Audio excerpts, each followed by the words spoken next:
Welcome to Mental Healthy, the podcast where we share stories of the professionals and experts worldwide working in the mental health field. Here's your host, Dr. Kenyon Knapp. Welcome, everyone, to the Mental Healthy Podcast. We're glad to have you with us here today. Really excited today. I've got a great friend here, Dr. Jim Sells. A little bit of introduction about Jim, and then I'll ask you to introduce yourself a little bit. Jim Sells is a professor for the School of Psychology and Counseling at Regent University, and he's the Rosemarie S. Hughes Endowed Chair of Christian Thought and Mental Health Practice. He got his BA in Social Science and Secondary Education from Biola University, his MA in Educational Ministries from Wheaton College, his MSED from in Counseling from Northern Illinois University, and his PhD in Counseling Psychology from the University of Southern California. And he's a licensed psychologist. But more than that, Jim has been a great friend and mentor to me for over 20 years. So welcome to the podcast, Jim. Yes, it has been an honor to be your friend and to hang out. I don't know that I'm the mentor. I'm mented as much as I am menting in my conversations with you over many, many years, Kenyon. Thanks for inviting me. Well, I'm glad to have you here today. I obviously read your bio a little bit there from the webpage, but could you give the listeners a little bit of background on yourself and maybe what brought you to this point today? Sure. I've been at Regent just starting my 20th year and did 12 years before that as professor in counseling at public universities in Texas and in Illinois before coming to Virginia Beach. Have been interested for the length of my academic and clinical life as a family therapist, as a marriage therapist. That's my priority in terms of research and teaching. The last 5 years or so, I've been focusing on what's going on with the church and how the church is taking on and can take on a greater and greater role within human care, and watching a phenomenal thing occur in our culture and in terms of the need, and seeing the church step into to meet that need in really, really incredibly exciting ways. Yeah, well, I mean, you and I both being in this field know that the mental health crisis in America is just out of control with suicide and anxiety, depression, all that. But you've really seen a need and an avenue for the church to address this. I know recently you wrote a book called Beyond the Clinical Hour. Could you give the listeners a little bit of background on, what's the backstory per se on this book? Sure. I'm a full-time professor, but run a private practice, and people would call me and say, "Can I be seen by you in your office?" And I would say, "I'm full." So let me refer you to my colleagues I respect, people that I would go to myself, and they're full. And then the people who I don't respect, they're full. Everybody is full, and everybody has waiting lists of 3, 4, 6, 8 weeks. And so the capacity to render care, I realized, is we are not able to place the need with the caregivers, and that just prompted me to think, well, why is this, and what can we do about it? Simultaneous to that, I've just seen church ministries pop up around the country in grassroots formats. Some big churches, small churches. It's not just the Celebrate Recovery of the Saddleback churches. It's in my neighborhood, 2 miles from here, at a community church, there's a sign that says divorce care, 7:00 on Mondays. Now, divorce care is a wonderful ministry, but I was intrigued by the fact that of all the things that the church could put on their marquee, the sign that it used to be Bible study on Wednesday night, or some kind of announcement, Jesus saves in another cultural era. This Hmm. church realized the best way that they could attract people driving by their church is invite those who have been divorced to come. We can render you care. Uh, and they're not coming for economic advice. They're coming for emotional support. They're coming for encouragement. They're coming for addressing their grief and their loss and their despair. Welcome to the church. I see that coming all over the place in large and small churches, in urban and rural settings, in suburban churches, in traditional mainline denomination churches, in Bible churches, in fundamentalist churches, in progressive churches, and everywhere people are addressing how we can attend to the need of others. Hmm. It almost seems like there's something going on in our culture that's like Yeah. requiring more or creating this market per se for. Do you think that there's certain trends going on in society or whatever dynamic it is going on that's creating all this? Like, what trends are you seeing? Well, uh, over the past 20 years, there has been an increase in uh, every category of mental health care: Hmm. anxiety, depression, bipolar disease, uh, substance abuse, ADHD, and diagnoses among children. Every one of those are increasing. And uh, the a scholar at the medical school at the University of South Carolina identified in 2017 a fascinating thing, doing an examination of all mental health needs. In essence, he said, and I'll paraphrase, we're winning in almost every category except mental health. So Mm. heart disease is with the progression of medications, with statins, it's like we're winning there.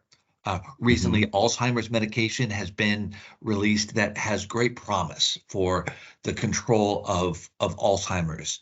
Uh, we're winning in cancer in incredible ways. That pancreatic cancer now has a life expectancy, whereas it used to be within a few short years ago, it was a matter of months until death Hmm. would take place once the diagnosis has been made. But in mental health care, in every category, we render ourselves further and further behind, and that was occurring before COVID. COVID certainly accelerated the the truck going down the hill, but it was already moving in that direction, picking up speed long before COVID ever. This is a 25-year trend, not a 5-year trend. Hmm. Absolutely. And I know you address a lot of these issues in your book, Beyond the Mhm. Clinical Hour. Um, what would you say is the main point or thesis of Yeah. your book? Um, it is not that professional mental health is bad and we should do away with it. The beyond the clinical hour is not to suggest that that is a failure. It is to suggest that format of mental health care is too time consuming and too costly and requires too much attention by the professional caregiver in order to meet the need. Uh, I grew up in Southern California, and the San Diego freeway was, when I was a kid, it was 6 lanes, and it was it was the biggest highway around, Hmm. and the traffic was horrendous. Now the San Diego freeway is in parts 16 lanes across, and the traffic is still horrendous. So Hmm. that it cannot accommodate the number of cars, and you can't just build more lanes.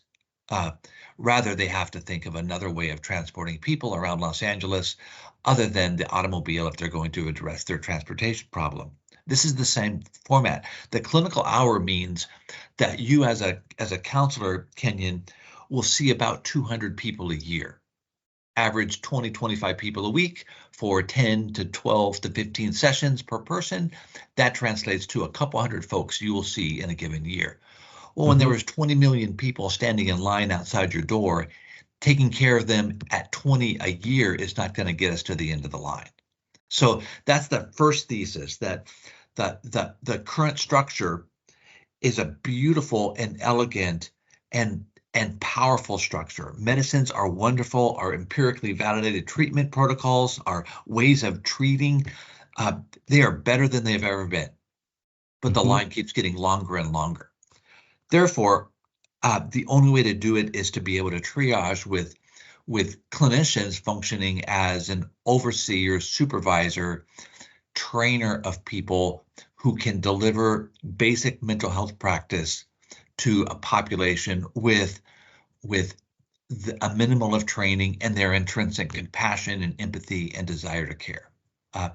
So the person that has severe mental illness, like, yep, let me work with that person.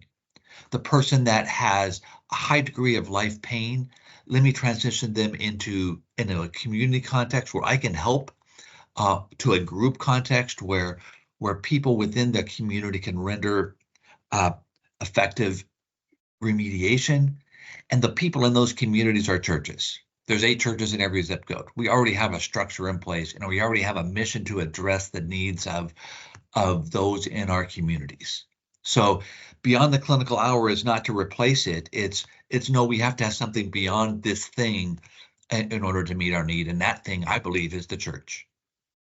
Absolutely. So what I'm hearing you say is the demand is up here really high, Yeah. but the supply of mental health providers way is down really there. low.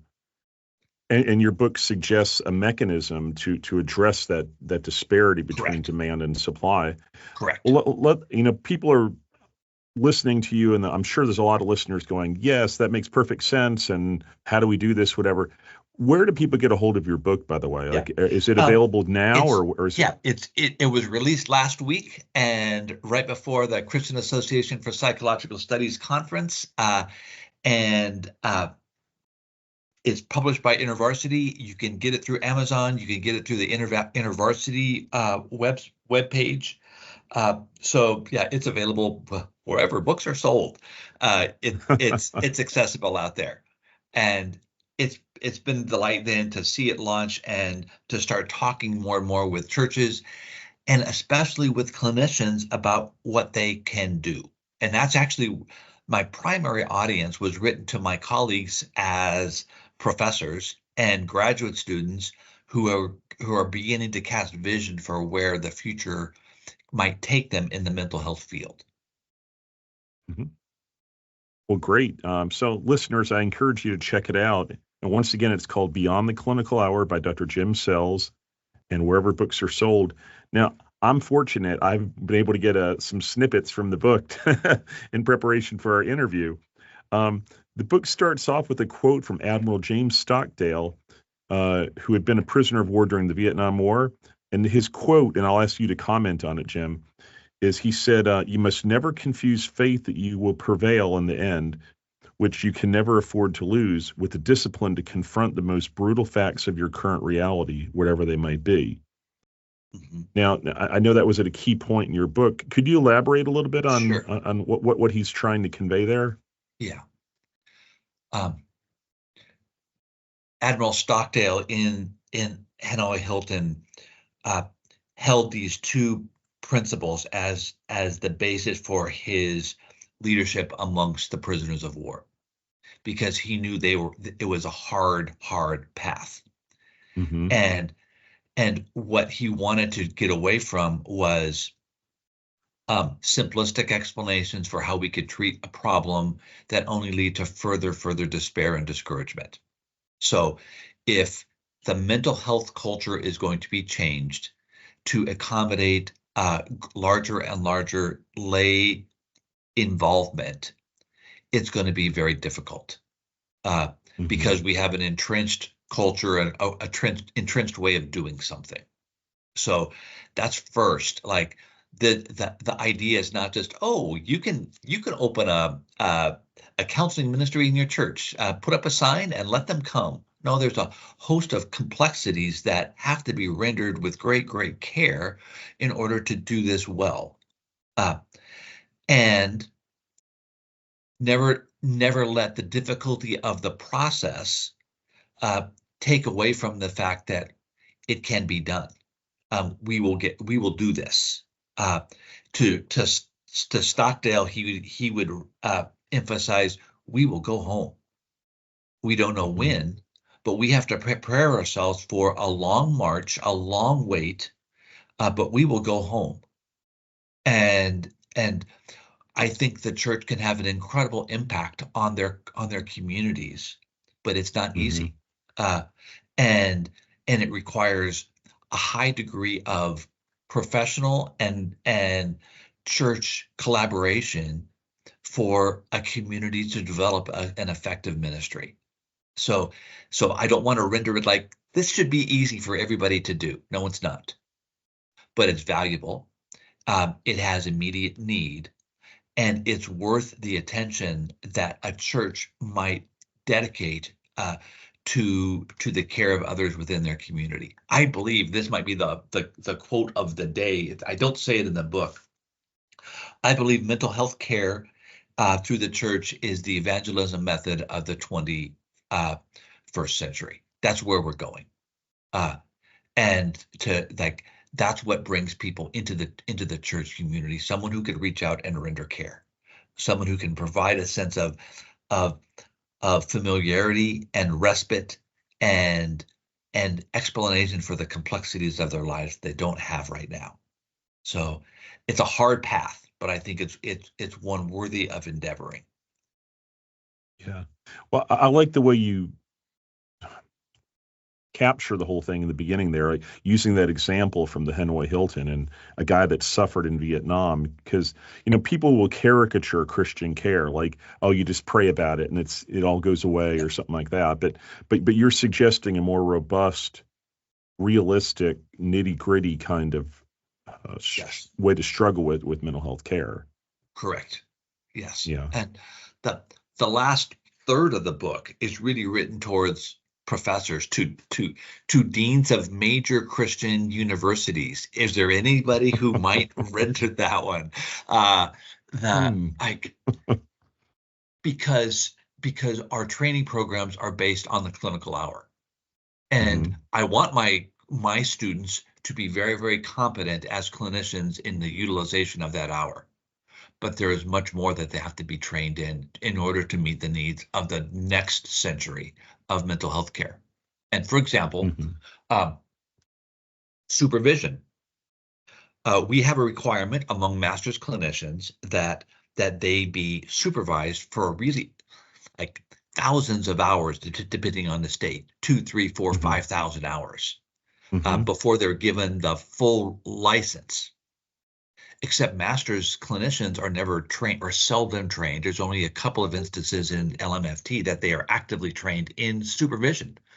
But the supervisors doing the supervision of clinicians are not trained in supervision.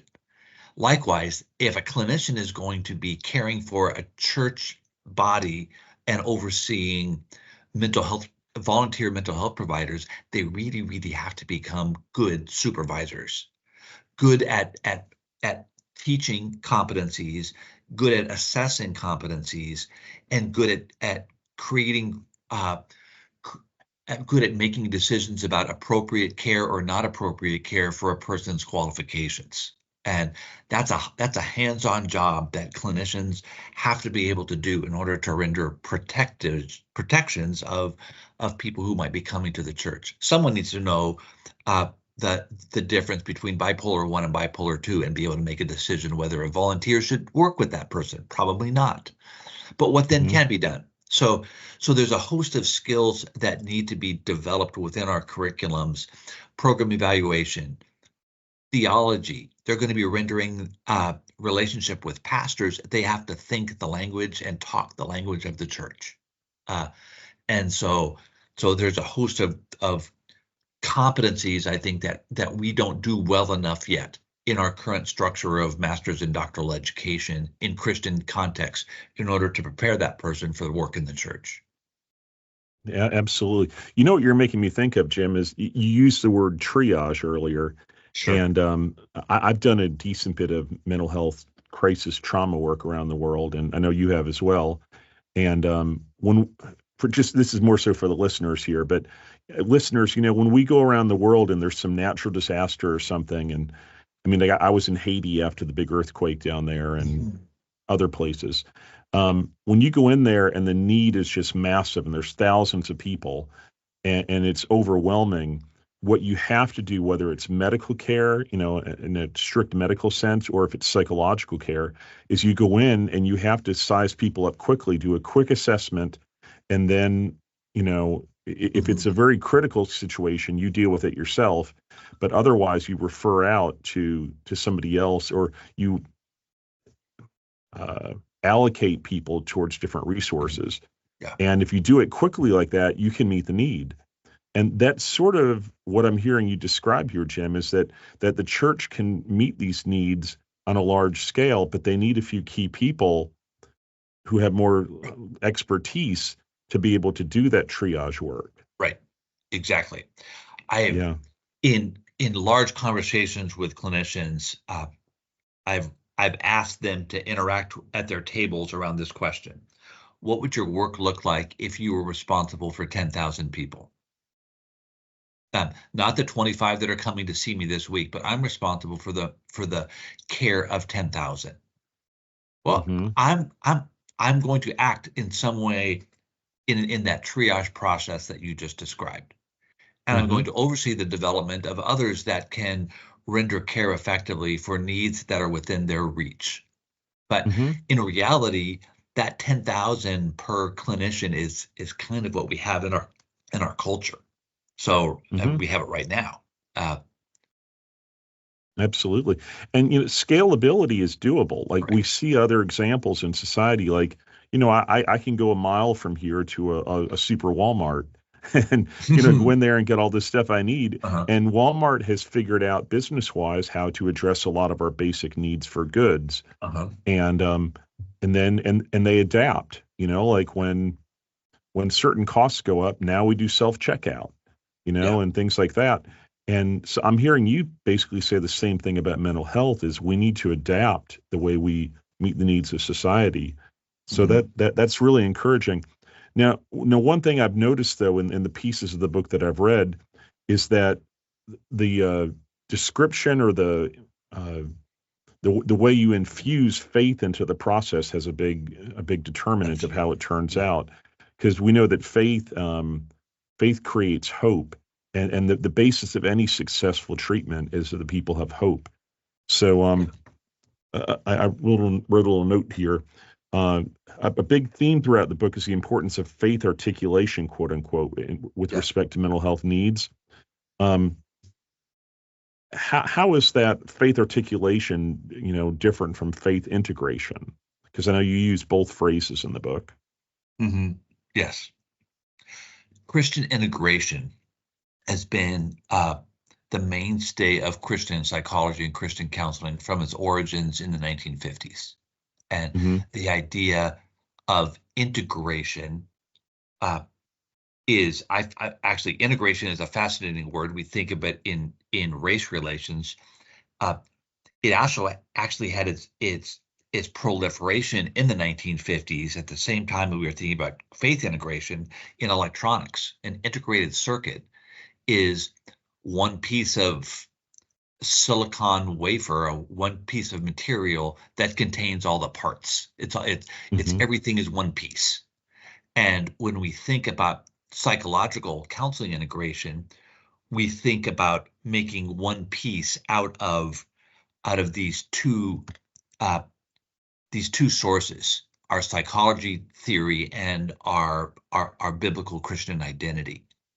Now, we have, as educators, worked with students at thinking about this as one.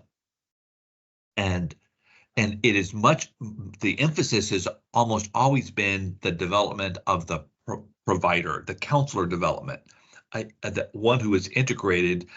These two different identities are merged into a single identity. I am a Christian therapist, and my Christian and my therapist comes out almost in one breath.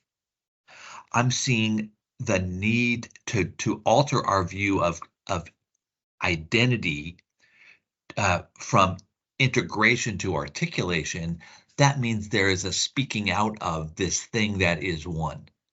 So I might be an integrated therapist, but my mission becomes an articulation of the Great Commission, an articulation of this knowledge base that I possess. I now carry a moral imperative to apply this knowledge base, apply this identity within the culture. So we've seen it in evidence within our writings in Christian education and Christian counseling and psychology for a long time. Sun Young Tang probably first articulated it in his lay counselor book 20 years ago. Mm-hmm. It had not like launched rapidly. It was like, oh, that's a good book. Yep, that's a good book. Made every clinician a little uncomfortable, but it was a good book. Now, and that book rewritten a few years ago with Eric Scalise as a co-author. Now that book is sitting on pastors' desks because that's what they're doing. How can we now prepare people to speak out into the community the knowledge of mental health care? So I see it as an expression of church mission. Is not an ancillary thing we are to do. I render the words hospice care and the word hospitality. In our current vernacular, hospitality means, you have a great burrito night at your house and you invite your friends over and people like hanging out in your backyard, and you have a pool and you are a very hospitable person. As in the hospitality industry is the hotel industry. Hospitality in the church did not mean you served a nice meal. It means literally, Dionysius in the 3rd century wrote of the quality of hospitality as one in which people came, stayed in the cities, and rendered care to those who were dying of the plague. And he wrote, and they died with them. And that became then that's what caused the church to proliferate throughout the Roman Empire, because the Christians stayed and rendered a quality of care. And even the emperor wrote, why can't we attend to the needs of our people like these Galileans? And so articulation is really the mission of the church, found in those who are educated within the mental health profession. Mm-hmm. Well, it's funny, we accept in the church certain giftings. Like I think you mentioned hospitality a minute ago. I mean, that's listed as a spiritual gift, but some of the gifts that you need to do a good job of counseling, discernment and encouragement and things like that. There's still some skepticism among some people in the church about that. While, more benign gifts per se, or possibly benign, like hospitality, are more accepted. So, and an obvious gift, he has the gift or she has the gift of preaching. Okay. That means that they are able to employ a set of skills. And these might be driven by the Spirit, but they are identifiable skills. They can render their message in a logical way, and they can be taught that logic. They can't be taught the gift. They can possess the gift, but they can be taught to master, magnify, and make effective their gift. So in the gift of helps or the gift of hospitality, they can be taught now how to magnify that gift with those skills that you just described. So that's true with any of the gifts. That's a presence of God in your life, and through your intentional endeavors, you can make that gift more effective. Absolutely. And of course, Paul said to eagerly desire, the gifts that build up the church. So what we're suggesting here is thoroughly biblical, the way we're describing it. Now, let's just say for a second, though, you mentioned a minute ago the pastor who's got, Eric Scalise's and Sun Young Tang's book on their desk. Let's say they're an academic ministry leader and they buy into what you're saying about faith articulation. Earlier in the podcast, you mentioned the last 3 chapters of the book talk about an academic integration of all of this.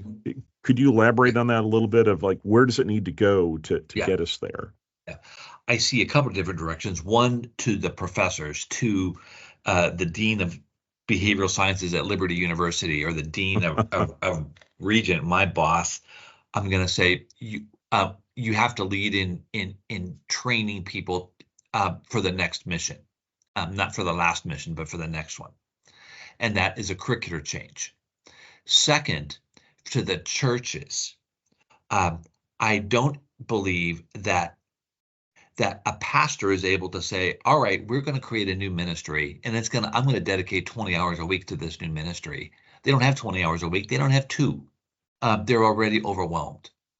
I think within churches, we have to have a pastoral leadership, but then the pastoral mentoring of this to a champion, to someone who can say, this is my cause. I will take this up. And in that group of people who take that up within a church, there has to be people who understand mental health care. And there has to be people who understand the theology, the biblical basis for church mission. And they have to come together with we will collaborate with the cross and the clinic, and to be able to meet the needs of those around us. It's not unlike, or it is very much like domestic medical missions. It can be international mental health missions as well, as this thing is not just a local dimension within the United States. It's an international theme. So I think for where churches have to go, it will require the leadership of the church to say, we want to make this happen. And it will require the champions within the church, those who are trained in mental health care, and those who have passion to see the comfort of the suffering, to step forward and receive the training, have the oversight. We are involved in creating training programs at Regent through a series of grants. There's other great programs. One of the things that my wife is one of the co-authors. She's a journalist. She works at Christian Broadcasting Network. She just interviewed people who are doing it well. She did 25 interviews of great practices, great churches that are doing things, and those are inserted throughout the book as examples of what churches can do. That's great. It's funny. I mean, I don't think anyone listening to this today is going to deny that, there is a mental health crisis. There are like these crazy percentages of depression and anxiety and all that. And you hear about it all over the place. And I think a lot of people are going, yeah, like they buy that. They go, yeah, that's true. I agree with your premise of the book that if we don't address this in the church, this is going to be a huge missed opportunity, because, here we are, 2024, all this junk that came up in our society, mental health wise, after COVID and all that, and then all the other dynamics that are playing into it today. So obviously this is an opportunity, but like every point in history, there's going to be people who do it well and those who sort of flub it, Yeah. So what would you say are some of the more important characteristics or qualities per se that a person needs to have to do this well, to address this need? I think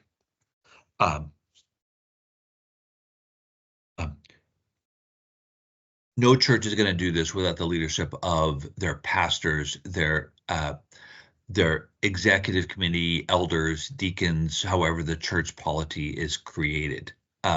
It's got to start from the top, in which we will do this. That's number one. Number two, no church can do this well unless there is a very strong collaborative effort with people in the church and people in the community, the professionals in the church and in the community who can advise and help create. Three, you have to be able to, you don't have to create this yourself.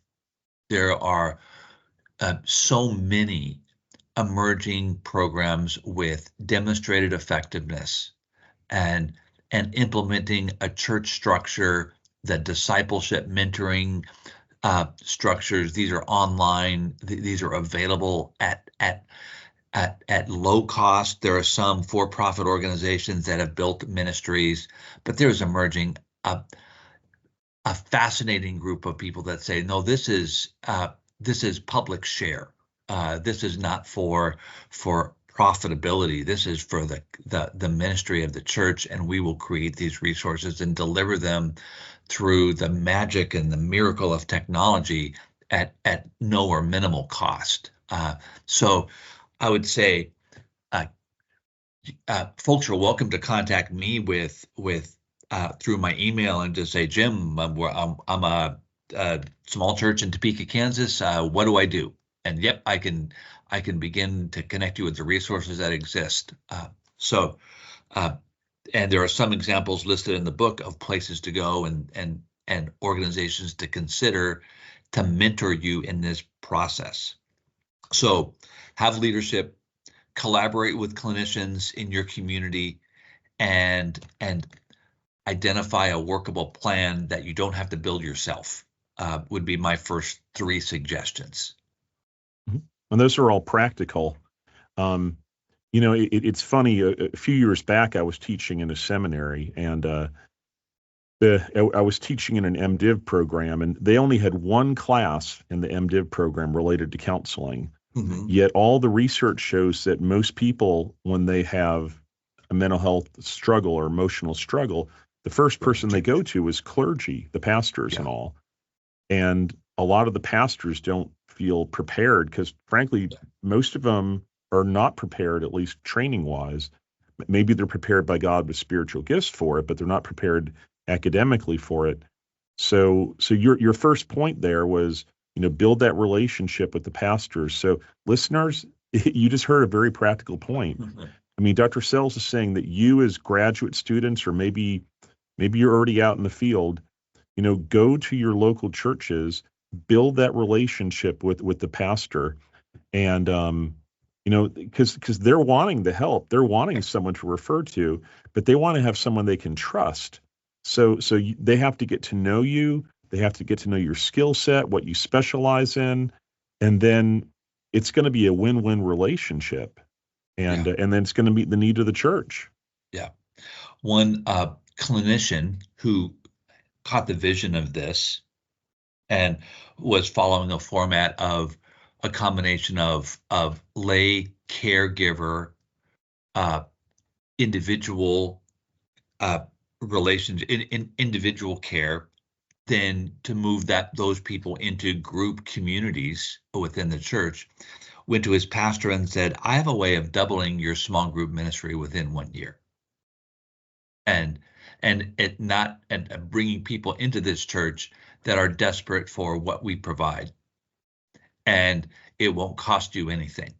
It doesn't increase our budget. And it's already there. It's a matter of organizing and effective dissemination of our skills we possess. Mm-hmm. So we can double those that are in our small group ministry within a year. And I think that was a very reasonable goal, and I could see the pathway by which he was thinking. Mm-hmm. Absolutely. I mean, this works. I mean, and you're not selling it as a church growth, idea per se, because there's a lot of cynical feelings people have about stuff like that. But this is the mission of the church to reach people and love on people. And you're right. I mean, we can definitely do it. And I know some churches probably avoid this because they want a neat, tidy little, happy little traditional marriage, 2.5 kids and a picket fence kind of church. Yeah. But there's so much need out there, and it's a hard need to meet because it's messy, and these are messy people. But these are the people that Jesus went to, right? Yeah. Yeah. I mean, was it the woman at the well Jesus went to, or was it the picket fence? Yeah, that's right. I'm going to preach now. A pastor in San Diego said, I haven't had a healthy family enter my church in 15 years. Like, everybody's been affected by addictions. Everybody's been affected by divorce at some place in their family. Everybody has been affected by severe suffering, by trauma, by grief. And that rings through the hallways of each home. So he said, we don't get any of those people. They go to the church somewhere else, evidently, because we get everybody coming in with a level of brokenness that Mm-hmm. we just don't know how to do what to do with them. Mm-hmm. And of course, Jesus said, "Come to me, all you who are weary and heavy laden, and I will give you rest." Yeah. So the weary and heavy laden are the ones we're supposed to get. Yeah. So yeah. Go ahead. As that also refer to the pastors who are weary and now collaborating with other people that have another set of expertise actually takes a major responsibility off of their direct involvement into the hands of someone who has been more trained for it, but still within the theology and the structure and the church discipline that they would require in order for it to exist within their church.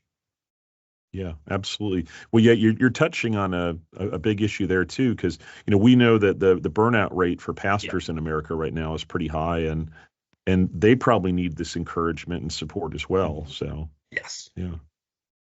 Can I quote you again to yourself? You had some great lines in this book, which I just loved.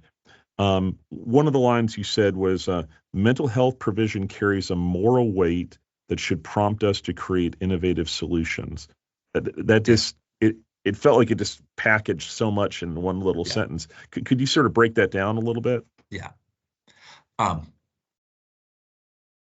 This is not a peripheral idea. This is central to the mission of any church, and the way that the church faces the moral imperative of how did you do ministry in your community.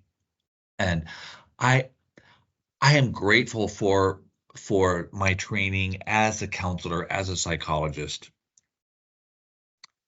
I'm grateful for those who come to see me, the couples or families that I work with. And it's been a very good way to earn a living. I'd love to do it again. I've also always thought what this family really needs is a community of care, because they don't invite me home and I don't occupy the back bedroom in their house. I have a limitation of 1 hour a week for 10 or 12 weeks. But it is within the church that people form their lifelong communities, and it's the church that is going to be at your funeral, and at the end of your life. In this is the group of people that have stayed with me, and we've studied scripture, and we've learned to define our lives to how we will live them. That means that this thing is not just a way to fix an industry, a mental health industry. No, it's the way to extend the very mission of what the church is to be about. And that's the moral agent that I believe is so powerful in this ministry. It's not a peripheral thing. It's a down the middle of the aisle of our church thing. Mm-hmm. And in a roundabout way, it's a wonderful advertisement for the gospel. Yes. Like when we love on people well, oh my goodness, it is so attractive. Like, I tell you, Jim, last night I was talking to one of my best friends, and he's been to hell and back this past year. Mm-hmm. He's a guy about my age, and he had a teenage son fall off of a cliff when he was hiking, and he landed on some rocks and died. And my friend has gone through the most horrible grief and just struggles of losing a son, his only son. And I went out to his state for the funeral and things like that, and I've seen him a few times. And his church is doing an absolutely phenomenal job loving on their family. I mean, it is just, I couldn't ask for any more. It's been wonderful to see. And it's so funny, every time I go out and see him or hear him talk about it, he just tells how different people in the church, I mean, not just at the funeral time. I mean, there was tons of support at the funeral time and all that, but even since then, different people in his church have just been loving on them and encouraging them. And he's about to go on a camping trip with some other families from the church. And I just think when I hear that, I just think, man, this is the best advertisement for the gospel I've ever heard. Mm-hmm. And that's sort of what I'm hearing you convey during all this book, is that, like, if we do everything you're suggesting in this book, I mean, yeah, it's about mental health stuff, but I mean, this is loving on people during the low, hard times of their lives. And nothing is a better apologetic for the gospel than the love of God. Yeah. Yes. So, yeah, I heartily agree with how you just described. Nothing is a better apologetic than the love of God, like embodied in the people who sit and, like, I know what it's like to lose a son. Someone might say to a family, and tell me about your boy and all that he carried in his life and all that you invested in him. And like, I just think of David weeping over his lost son, and that the phrase that is so powerful, "Oh, Absalom," just that's the message that the church can deliver. mm-hmm. I have to brag on this family. I know I'm deviating a little bit here, but I have to brag on them because I see God working through this family in the most amazing way. When I was out, the boy who died, his name was Colton. And when I was out there for the funeral, he was really active in his church youth group. And he was with a group of about 15 guys or so who were really active in the church youth group. And when he died, his other teenage boys in the youth group, they were all the pallbearers. And obviously you didn't need 15 guys carrying the casket, but they all took turns at different points carrying the casket. And when we got to the funeral service, one of the most powerful things is one of the boys carrying his casket was a boy that was led to the Lord by Colton. And it's like, you have a family going through horrible grief, yet the love of Christ they had for other people in their community is what brought people to the funeral. And it was an unsaved boy who came to the Lord because of Colton. And so it's like, and it's still happening to this day. That boy is still very involved in the youth group. And my friend whose son died is still discipling that boy. And so, through his own grief. Yeah. And so what I'm describing here, I think, is an illustration of what you're suggesting in the book, is that the church can take the messiness of this life, whether it's the death of a son or depression or addiction or whatever, and when the church gets involved, you can live it out and you can help people through the depression, help them through addictions, all of that. And it leads to people coming to the Lord, like the boy who carried the casket. Yeah. So yeah. it's powerful. Yeah. In our field, there's no voice stronger than Carl Rogers and his term, unconditional positive regard. Yet, and that as the basis for, along with congruence, and empathy, the basis for effective mental health care and the basis for our training. Except the unconditional positive regard has the condition of, you really need to pay me. There's an economic expectation. So the condition is monetary, and the church is not driven in its ministry format with the exchange of dollars. Now there is tithing, but the tithing is not tied to the receiving of God's grace. That's a gift. And ministry and the care should be understood as the gift of one person to another.